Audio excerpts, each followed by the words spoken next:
전국 해법 여야 중진 의원들에게 듣고 있습니다. 어제는 민주당 박지원 전 원내대표가 출연했고요. 오늘은 새누리당 이인재 의원 초대했습니다. 나왔습니다. 어서 오십시오. 안녕하세요. 오랜만에 뵙습니다. 박수. 예. 건강하시죠? 예. 오늘 김관진 국방장관이 새누리당 와서 현안 보고 예. 북한 문제 포함해서 했다고 들었고요. 예. 평소에 또 북한 문제 관심 많으시지 않습니까? 예. 북한 인권법에 예. 대해서 지속적으로 예. 말씀하시고 그 장성택 시각설에 대해서는 어떻게 해석하셨습니까? 예, 저도 아주 충격을 많이 받았는데요. 예. 저는 뭐 이제 북한 정치, 경제, 사회가 본질적인 변화를 맞이할 것이다 이렇게 늘 전망을 하고 있었습니다. 예. 어제 그 장성택 부위원장의 그 실각은 아마 상당히 본질적인 변화가 시작되는 징조가 아닌가 이렇게 생각합니다. 가장 혈육에 기초한 가장 그 믿을 만한 권력인데 예. 무너지지 않았습니까? 네. 어떤 과정으로 무너졌는지는 아니면 확실하지 않지만 그런 이제 균형이 상실됐다는 걸 의미하는 거고요. 그러면 이것은 북한 체제의 어떤 중대한 변화가 시작됐다고 이렇게 생각합니다. 전반적으로 좀 불안정해진다고 볼 수 예, 있을까요? 불안정성은 아주 높아지는 거고요. 그래서 이제 우리 군에서도 그럴 때 이제 주로 외부적으로 도발을 해가지고 체제 안정을 기하려고 하는 본능이 이제 작동을 하기 때문에 네. 그런 거에 대해서 만반의 대비 태세를 갖춰야 될 겁니다. 예. 김관진 장관이 오늘 그런 부분 강조했죠. 오늘 제가 보고 하는 중간에 바로 나왔기 네, 때문에 네. 지금 그런 여러 가지 이야기들이 있었을 겁니다. 예. 이럴 때 우리 정부는요, 대북 정책을 어떤 그 스탠스, 어떤 자세로 해야 된다고 생각하십니까? 예, 지금 현재 우리 이제 대북 정책은 이 한반도 신뢰 프로세스라고 그래가지고 북한 당국하고 하나하나 이 신뢰의 원칙 하에서 그냥 이렇게 보여주기 위해서 또 명분 가지고 이렇게 하는 게 아니라 벽돌을 하나씩 쌓듯이 실질적으로 이렇게 문제를 풀어나가면 점점 큰 신뢰도 생겨서 큰 문제도 해결할 수 있다. 이건 그대로 가면 되는 거고요. 이제 중요한 건 과거 정권들은 분단의 유지 관리에 주로 중점을 두지 않았습니까? 그러나 이제 박근혜 정부에서는 궁극적으로 통일을 추구한다 이렇게 돼 있기 때문에 이제 북한 주민들 상대로 더 광범위한 정책을 추진하고 있고요. 그래서 이 상황을 이 상태로 계속 밀고 나가면 북한의 어떤 본질적인 변화가 왔을 때 통일로 귀결할 수도 있고요. 이대로 나가면 된다고 생각합니다. 지금 보시는 화면이 오늘 김관진 장관이 새누리당 최고 중진 연석회의에 와서 대북 현안을 보고하는 그 장면이고요. 취재진들도 굉장히 많이 와서 아주 관심이 뜨거웠습니다. 저 자리에 계시다가 지금 이인재 의원께서 출연 위해서 지금 이 자리로 달려와 주셨습니다. 감사하고요. 어제 여야가 심야 회동에서 합의를 이끌어냈는데요. 어떻게 결과가 마음에 드셨습니까? 어땠습니까? 예, 저도 오전에 이제 원내대표로부터 말씀을 잘 듣고 정말 고생을 많이 했죠. 여야 원내 또 당 대표들께서 정말 힘든 결단을 잘 내려서 오늘부터 이제 국회가 정상화되고 또 이제 국정원 개혁은 특위 가동을 이제 바로 할 거고요. 그 다음에 야당이 그렇게 줄기차게 주장한 특검은 이제 이 시간을 가지고 나중에 지금 검찰이나 수사나 재판이 진행 중이기 때문에 이거 이제 어느 정도 결말을 봐가면서 그래도 국민적인 의혹이 남아있다. 특검이 아니면 도저히 의혹을 풀 수 없다. 이러면 누가 반대하겠어요. 그러나 지금 수사와 재판이 진행 중인 거를 덮어놓고 자꾸 하자고 하니까 근데 그 문제도 이제 그렇게 시간을 가지고 논의하는 걸로 이렇게 이야기가 잘 됐고요. 그리고 이제 무엇보다도 이 예산안하고 예산안 부수 법안은 금년 안에 여야가 합의해서 처리하는 걸로 이렇게 아주 멋진 합의를 해서 저희들도 정말 안심하고 국민들께서도 조금 마음을 놓으시리라고 생각합니다. 원래 특검은 절대 받으면 안 된다고 지난번 그 회의 때 이 의원이 말씀하셨었지 않습니까? 그러니까 지금 이 상태에서는 특검은 전혀 법리에도 맞지 않고 또 자꾸 이 과거의 문제를 가지고 또 전 정권의 주로 문제 아닙니까? 이걸 가지고 자꾸 어지럽게 이 전국을 끌고 가려고 하는 그런 그 수단에 불과하기 때문에 네. 저는 그건 안 되고요. 예. 이제 지금 검찰 수사가 진행 중이고 이게 발표가 되고 나서 네. 또 재판이 좀 진행되는 거 보고도 그래도 뭐 특검이 아니면 풀을 수 없는 의혹이 있다. 예. 이러면 그때 가면 그거 어떻게 할 수 없지 않습니까? 예. 예. 야당은 그때까지 지켜본 다음에 재판까지 지켜본 다음에 하자는 건 아니고 일단 여기서 합의는 미뤄놨지만 당장 이번 뭐 올해 안에라도 특검을 계속 추진을 해서 도입해야 된다. 오늘 김한길 대표도 그런 취지로 의원들한테 설명했거든요. 예, 뭐 서로 설명은 좀 다르지만 그러나 이제 뭐 합의 정신은 시간을 가지고 한다는 것은 예. 이제 특검의 필요성이 구체적으로 또 객관적으로 확인이 되지 않으면 안 되는 거니까요. 네. 뭐 그거는 이제 제가 지금 설명드린 그대로입니다. 예. 예. 국정원 특위를 만들고 입법권을 부여하고 네. 그 부분은 잘 된 것 같습니까? 괜찮습니까? 예, 그건 그건 뭐 우리 이제 새누리당에서도 예. 일찍이 받아들인 안이고요. 그래서 거기 뭐 내용을 보니까 예. 이제 국정원 개혁 특위로 아마 5일이 내일이죠. 예, 내일 이제 바로 이제 본회의에서 아마 그걸 의결을 해가지고 예. 이제 가동을 하는 것 같습니다. 예. 거기에서 이제 국정원의 주로 정치 개입 중단, 정치적 중립성을 확보하는 거, 그 밖에 뭐 여러 가지 이제 국정원의 이제 문제가 될 수 있는 거를 고치는 이런 이제 개혁을 한다고 하는데요. 그래 제가 그런 말씀을 오늘 원내 대표한테 좀 드렸습니다. 예. 국정원 개혁 특위가 이제 구성이 되면은 저는 이제 미국의 우리 국정원에 해당하는 게 미국 CIA잖아요. 네네. 그리고 이제 의회가 이렇게 직접 그 비밀 이 정보기관을 통제하는 나라도 미국밖에 없습니다. 그래서 우리나라 정보위원회가 있듯이 미국은 상원 하원에 정보위원회가 있어요. 예. 그래서 미국에 좀 가셔가지고 네. 특위위원들이 미국 비밀 정보기관 CIA는 어떻게 운영하는가, 특히 어떻게 정치적인 중립을 지키고 정권이 바뀌어도 그 정쟁에 휘말리지 않는가, 이걸 좀 공부를 하는 게 좋겠다. 또 미국의 상원 하원 정보위원회는 어떻게 그 아주 은밀한 일을 하지 않습니까? 네. 국가 안보를 위해서. 예. 그런 그 위원회를 비밀 정보기관을 어떻게 통제를 하는가. 함부로 통제하면 안 되지 않습니까? 또.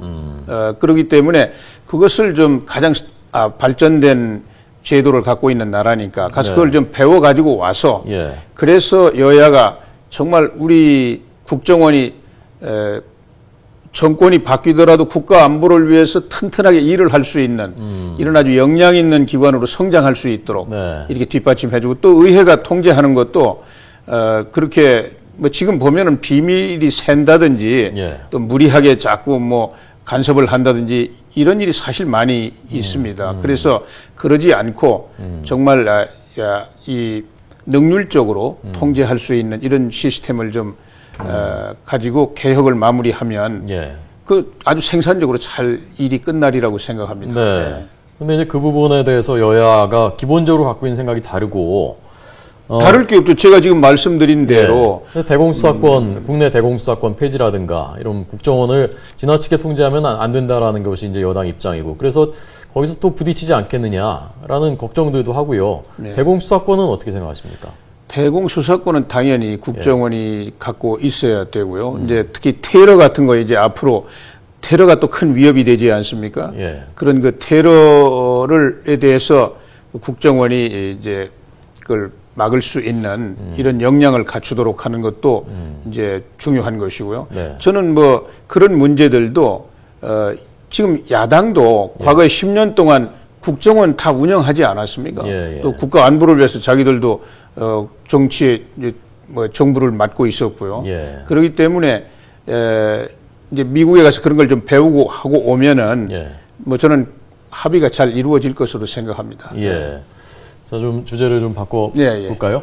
문재인 의원에 대해서는 좀 실망스럽다 그런 말씀을 최근에 하셨다면서요? 예, 글쎄 이제 당을 만들고 이제 지방선거에 나간다고 하면 예. 뭐 구체적인 계획을 가지고 예. 국민들한테 이렇게 설명도 하고 행동을 해야 되는데 예. 뭐 지난번에 한번 그 기자회견을 한다고 그래서 과연 어떤 구체적인 이야기를 하는가 그렇게 기대했는데. 안철수 의원 말씀하시군요. 예. 예. 안철수 의원 얘기부터 듣겠습니다. 문재인 의원. 예. 그럼 뭐 문재인 의원 이야기부터 먼저 하죠. 예. 그래서 제가 어제 신문 보니까 깜짝 놀랐어요. 예. 뭘 보시죠? 지금 정부가 종북몰이를 하고 있다. 네네네. 또 이 통진당 이제 해산 심판 청구는 민주주의에 대한 폭거다 이렇게 주장을 했더라고요. 예. 정말 이거는 아주 이 국가의 정통성이라든지 정체성 또 대한민국이라는 이 체제 이걸 건드리면 안 되지 않습니까? 뭐 여야도 좋고 뭐 보수 진보도 좋고 좌파 우파도 좋지만 대한민국이라는 틀을 건드리면 안 되는 거거든요. 그리고 이제 헌법의 가치 뭐 그 국가의 정통성과 관련이 있지만은 헌법은 이제 자유민주주의 정치 체제 또 시장주의 경제 체제 이런 중요한 헌법의 가치라든지 그 구조를 또 이걸 위협하면 안 되는 거 아닙니까? 그런데 지금 뭐 이석기 의원 사건 같은 경우에 구체적으로 녹음까지 돼가지고 그 말하자면 북한이 여기 한국을 위협하고 무슨 일을 벌리면은 거기 호응해서 어떻게 하자 이런 회의까지 하지 않았습니까? 이거는 대한민국의 이름으로 또 우리 헌법의 이름으로 용인될 수가 없는 거거든요. 그런 구체적인 일들을 가지고 전부 종북몰이다. 또 그런 정당을 해산 청구하는 거를 민주주의에 대한 폭거다. 다른 분이 아니고 제1야당에 또 대통령 후보까지 하셨던 분이 그런 주장을 하는 걸 보고 내가 너무 실망을 했습니다. 아까 하시려던 안철수 의원. 옛날에 지난 대선 때 한때는 연대까지 좀 생각하셨던 거지 않습니까? 이제 뭐 그건 다 지나간 이야기고요. 너무 말하자면 구체적인 그런 그 확실한 정치라는 건 구체적으로 실천하는 거 아닙니까? 뭐 정치 평론도 아니고 또 뭐 학술적으로 뭘 하는 것도 아니고 정치라는 건 구체적으로 손발에 흙을 묻혀가면서 실천하는 게 정치인데 뭐 구체적인 그 계획을 이야기하지 않고 이렇게 자꾸 운만 떼고 이러니까 제가 좀 왜 그러는가 이런 생각을 하고 있습니다. 왜 그럴까요? 뭐 저도 잘 모르겠습니다. 지난 대선 때 했던 얘기하고 뭐 크게 다르지 않다 1년 지났는데. 그렇습니다. 지난 대선 때도 이제 출마 선언을 할 때 자기는 뭐 끝까지 완주한다 이렇게 약속하는 걸 제가 기억하고 있는데 그 약속이 지켜지지 않았죠. 지난번에 이제 기자회견 할 때도 보니까 아주 좀 결연한 모습으로 던진 메시지는 기존 정치 세력하고 이렇게 저기 하지는 않겠다. 뭐 손을 잡는다든지 이렇게 하지 않겠다. 이렇게 했는데 그러면은 뭐 이제 내년 지방선거에 민주당하고 다른 정당으로서 끝까지 간다 이런 이야기인데 과연 뭐 어떻게 될지 잘 모르죠. 지금 박근혜 대통령이요 벤처 창업 대회에서 참석해서 잠시 뒤에 축사를 합니다. 그래서 저희가 그 축사를 생중계해드릴 계획이고요. 잠시 뒤에 시작될 것 같은데 그때까지 의원님하고 말씀을 나누도록 하겠습니다. 그렇게 하시죠. 새누리당의 지난번 서청원 의원이 귀환하면서